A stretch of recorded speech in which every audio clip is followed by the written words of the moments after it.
मेरा नाम सीमा है। जब मैं शादी करके अपने ससुराल गई, तो मेरे ससुराल में मेरे पति के अलावा एक उनका छोटा भाई भी था, जो अभी बहुत ही छोटा था। मेरे सास-ससुर बहुत पहले ही इस दुनिया से जा चुके थे।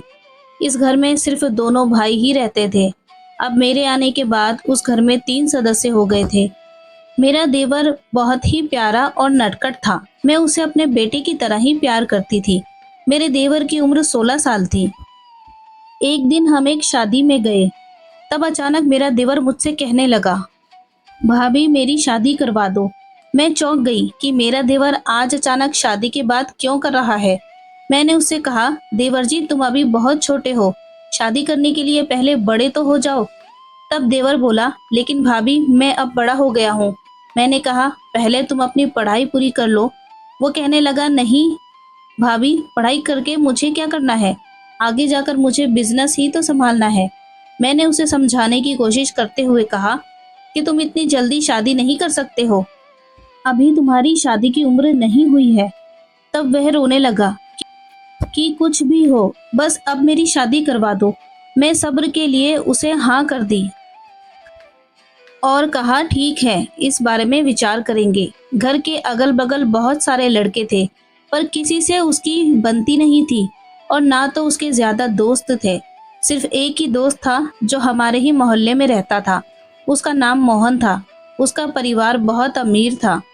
शहर के जाने माने अमीर लोगों में से एक था उसका परिवार। एक दिन मुझे ख्याल आया कि उसके इस दोस्त को ही पूछ लेती हूँ, पता तो चले कि मेरे देवर पर शादी का भूत क्यों सवार हुआ है। शायद उसे कुछ पता हो। और मैं मोहन के घर चली गई। पहले तो मुझे समझ ही नहीं आया कि बात शुरू कैसे करूं। मैं मोहन से कहा, आप मेरे देवर के सबसे अच्छे दोस्त हैं और उम्र में भी आप बड़े हैं, तो आप उसका ख्याल तो रख ही सकते हो। मेरी ये बात सुनकर वो कहने लगा, भाभी आप ऐसी बातें क्यों कर रही हैं। मैंने उसे कहा कि मेरा देवर आजकल सिर्फ शादी की बात करता रहता है, रोज एक ही जिद करने लगा है कि मेरी शादी करवा दो। तब मोहन बोला, भाभी मैंने आपको सही बताना चाहता था कि आजकल वह मोबाइल में भी शादी के गाने और वीडियो ही देखता रहता है और उसके फोन में सिर्फ दुल्हन के ही फोटो और वीडियो भरे पड़े हैं।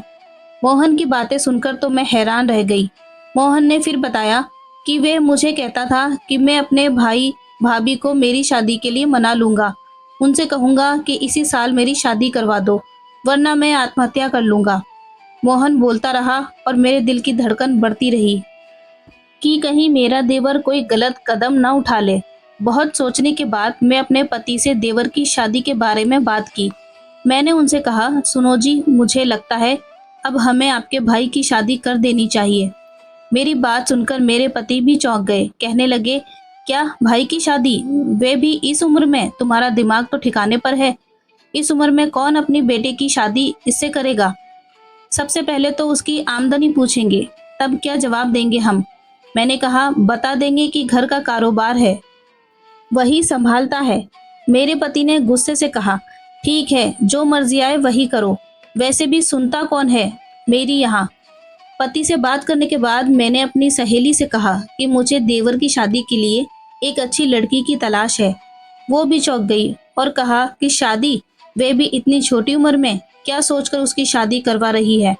मैंने उससे कहा, बस मुझे अपने देवर की शादी करनी है, एक अच्छी सी लड़की ढूंढकर। उसने कहा, ठीक है, लड़की तो मिल जाएगी, लेकिन तुझे उसे संभालना पड़ेगा। कहीं ऐसा ना हो कि आज तेरा देवर शादी की जिद कर रहा है और कल वे तलाक के लिए जिद करे। मैंने उसे तसल्ली देते हुए कहा कि तू टेंशन मत ले, वे सारी जिम्मेदारी मेरी, तू बस लड़की की तलाश कर। और फिर उसने एक लड़की दिखाई। उसका नाम खुशी था। खुशी देखने में बहुत सुंदर थी। मैंने अपने देवर की शादी धूमधाम से खुशी के साथ करवा दी। शादी के दूसरे ही दिन सुबह 5 बजे मेरे देवर ने मुझे उठाया और कहा कि भाभी जरा खुशी को देखो ना। मैंने उसे कहा कि मैं समझी नहीं। तब उसने बताया कि खुशी की तबीयत ठीक नहीं लग रही। मैंने उसे समझाया कि आज तुम दोनों की शादी हुई है तो थक गई होगी। तब देवर घबराते हुए बोला, चलो ना भाभी, खुशी मर जाएगी, उसकी तबीयत ज्यादा खराब हो चुकी है, उसे अस्पताल लेकर जाना पड़ेगा। मैं भागती हुई खुशी के कमरे में गई और पूछा, खुशी क्या हुआ है तुझे। लेकिन वे एक शब्द भी नहीं बोली, बस चुपचाप बेजान सी पड़ी रही। मैं अपने पति के पास गई और उनसे कहा कि खुशी की तबीयत खराब है, उसे अस्पताल ले जाना पड़ेगा। मेरे पति ने गुस्से में मुझे कहा, हाँ तो ले जाना, मैंने पहले ही कहा था कि शादी भले ही करवा लो, लेकिन उसके बाद की पूरी जिम्मेदारी तुम्हारी होगी। मैंने उनसे कहा, वे बहू है, अब हमारी कुछ तो रहम करो। पति ने गुस्से से कहा, ठीक है चलो। फिर मैं खुशी को अपनी डॉक्टर सहेली के पास ले गई। तब डॉक्टर ने खुशी को चेक करके मुझे बताया कि मैंने उसे दवा दे दी है, तेरी बहू की तबीयत अब थोड़ी ठीक है। लेकिन आजकल के ये मर्द भी ना सारी हद पार कर जाते हैं, बिना सोचे समझे कुछ भी कर देते हैं। मैं कुछ हद तक उनकी बात समझ गई। फिर उन्होंने कहा, आपका देवर कहाँ है? मैंने उनको जवाब दिया कि वे बाहर बैठा है, वह तो अभी 16 साल का ही है। तब मेरी सहेली मुझे हैरान नजरों से देखने लगी और बोली, क्या सोचकर इस उम्र में शादी करवा दी? मैंने अपनी सहेली को कहा, मैं मजबूर थी, अगर हम शादी नहीं करवाते तो देवर ने कहा था कि वह आत्महत्या कर लेगा। हम डर गए थे, इसलिए शादी करवा दी। फिर मैंने सारी हकीकत उसे बता दी। मेरी सहेली ने मेरी मजबूरी को समझा और कहा, कोई बात नहीं, अब मैं कुछ दवाइयाँ लिख कर दे रही हूँ, अब ध्यान रखना और आराम करना। मैं अपनी देवरानी को घर ले आई और उसे आराम करने को कहा। एक दिन ऐसे ही गुजर गया। दूसरे दिन भी खुशी नाश्ता करते वक्त कुछ भी बोल नहीं रही थी। मुझे लगा नया घर है इसलिए झिझक महसूस होती होगी, और फिर अपने पति से कहा कि अब आप भाई को समझा देना, ऐसी बातें आप समझाएंगे तभी असर पड़ेगा। पति ने कहा, ठीक है। फिर एक दिन अचानक देवर और देवरानी दोनों सुबह घर से बाहर जा रहे थे। मैंने खुशी से पूछा, देवर जी इतनी सुबह सुबह तुम दोनों कहाँ जा रहे हो? तब खुशी की जगह देवर ने जवाब दिया, हम मॉर्निंग वॉक के लिए जा रहे हैं, अभी से आदत हो जाएगी तो अच्छा रहेगा। मैंने कहा, अच्छा है जाओ। फिर मैंने काफी देर तक इंतजार किया, लेकिन वे दोनों दोपहर में घर आए। मैंने पूछा, मॉर्निंग वॉक के लिए इतना वक्त कैसे लगता है? तब उन दोनों ने बताया कि पार्क में बहुत भीड़ थी। मैंने भी उनकी बातों को नजरअंदाज कर दिया। कुछ दिनों बाद मेरा देवर भी परेशान लग रहा था। मैंने मोहन से पूछा, क्या तुम्हें इस बारे में कुछ पता है? तब उसने ना में जवाब देते हुए कहा कि उसने मुझे कुछ भी नहीं बताया, और वैसे भी उसकी शादी के बाद तो मुझसे बात भी नहीं हुई है। फिर एक दिन अचानक मेरी तबीयत खराब हो गई और मैं अपनी इस डॉक्टर सहेली के पास गई, जहां मैं खुशी को लेकर गई थी। फिर मुझे कहा कि इस उम्र के साथ साथ ये सब होना नॉर्मल है, ऐसे दर्द होते रहते हैं, चिंता की कोई बात नहीं। और फिर उसने मुझे खुशी की तबीयत के बारे में पूछा कि उसकी तबीयत ठीक है ना? मैंने उससे कहा, हाँ तबीयत अब ठीक है, दोनों पति पत्नी अब तो मॉर्निंग वॉक पर भी जाने लगे हैं। तब डॉक्टर ने मुझे बताया कि उसका ध्यान रखना, वरना वह उठने लायक भी नहीं रहेगी। मैं अपनी सहेली की बात सुनकर डर गई। मैंने उनसे पूछा कि तुम क्या कह रही हो, ऐसा क्या हुआ है मेरी देवरानी को? तब डॉक्टर ने मुझे बताया कि तुम्हारी देवरानी एक बार फिर यहाँ आई थी, पर उसने आपको ये बताने से मना किया था, लेकिन घर में आप बड़ी हो इसलिए आपको ये बता रही हूँ। मैं घर पहुँची तब खुशी अकेली बैठी हुई थी। मैंने उसे कहा, कोई परेशानी हो तो मुझे बता दो, जो भी हुआ है कुछ भी मत छुपाना। खुशी एक शब्द भी नहीं बोली। पता नहीं क्या चल रहा था उसकी जिंदगी में कि वे इतनी खामोश हो गई थी। मुझे अब खुशी की फिक्र होने लगी थी। मैंने मेरी डॉक्टर सहेली को घर पर बुलाया। उन्होंने आकर खुशी का टेस्ट करवाया और कुछ ज़रूरी सैंपल लिए। अब मैं रिपोर्ट आने का इंतज़ार कर रही थी। जब रिपोर्ट आई तो मेरी आंखें फटी की फटी रह गई। मेरी डॉक्टर सहेली ने मुझे बताया कि खुशी की हालत का जिम्मेदार मेरा देवर नहीं, बल्कि कोई और ही है। मैं तो सोच में पड़ गई कि अगर खुशी की ज़िंदगी में कोई और इंसान है तो मेरा देवर उसका साथ क्यों दे रहा है। फिर मैं अपने देवर से पूछी कि देखो देवर जी, मुझे अब सब पता चल गया है, अब तुम मुझे बता दो कि बात क्या है, वरना मुझे तुम्हारे भाई को सब कुछ बताना पड़ेगा। मेरा देवर छोटे बच्चों की तरह मेरे गले से लगकर रोने लगा, और उसने जो बताया उसे सुनकर तो मेरा सिर चकरा गया। मेरे देवर ने मुझे बताया कि भाभी, मैं तो कभी भी इतनी जल्दी शादी नहीं करना चाहता था, पर मैं मजबूर था। ये सब मैं मोहन के कहने पर कर रहा था।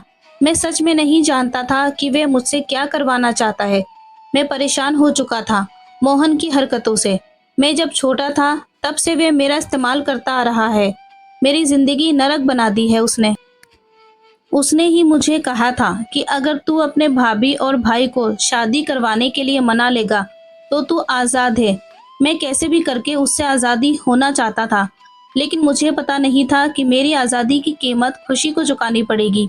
भाभी मुझे माफ़ कर दो, मेरी वजह से ही आज खुशी की ये हालत है। मेरे देवर की बात सुनकर मेरी रूह कांप गई। मेरा देवर और देवरानी कितना कुछ सहते रहे और हम उनको ही दोष देते रहे। अब तो मुझे मोहन पर गुस्सा आ रहा था। जी करता था कि सामने आ जाए तो गोली से उड़ा दूं। फिर मैंने सारी हकीकत अपने पति को बताई कि कैसे हमारे देवर और देवरानी का इस्तेमाल किया गया है। मेरे पति अपने भाई से बहुत प्यार करते थे, बस नाराज तो थे उसकी शादी की जिद पर। अपने देवर और देवरानी के साथ हुआ ये बात उन्हें बर्दाश्त नहीं हुआ और वो दोनों अपने भाई और देवरानी को लेकर पुलिस स्टेशन चले गए। वहां उन्होंने मोहन के खिलाफ कंप्लेन दर्ज कराई और उसे सजा हो गई। लेकिन उस रईस की औलाद को पैसे के दम पर छोड़ दिया गया। पर हमने हार नहीं मानी। गुनहगार को सजा तो दिलानी ही थी। हमने सुप्रीम कोर्ट में केस दर्ज कराया। अब उम्मीद है कि मेरे देवर और देवरानी को न्याय जरूर मिलेगा। मेरे देवर ने खुशी से माफी मांगी, पर खुशी के लिए उसे माफ करना आसान नहीं था। जिम्मेदारी कहीं ना कहीं तो मेरे देवर की भी थी। सिर्फ मेरा देवर ही नहीं, कहीं ना कहीं मैं भी खुशी की इस हालत की जिम्मेदार थी। हमने खुशी और देवर के रिश्ते को ठीक होने के लिए वक्त देना उचित समझा। मैंने भी अपनी देवरानी से माफी मांगते हुए कहा, जो भी हुआ उसे भूलना आसान नहीं है, पर मैं चाहती हूँ कि तुम सारी बातें भुलाकर नई जिंदगी की शुरुआत करो। पहली बार मेरे गले लगकर रोने लगी। मैंने उसे समझाया कि तू अब इस घर की इज्जत है और हमारी जिम्मेदारी भी। तुझे कभी कोई भी तकलीफ होती है तो तुम सबसे पहले आकर अपने दिल की बात बताना। जुल्म करने वाला अगर गुनहगार है तो जुल्म सहने वाला भी उससे भी बड़ा गुनहगार कहलाता है। ये कहानी आपको कैसी लगी कमेंट करके ज़रूर बताएं। लाइक करें, शेयर करें और चैनल को सब्सक्राइब करें। मिलते हैं कल एक नई कहानी के साथ। तब तक अपना ख्याल रखें। Thanks for watching.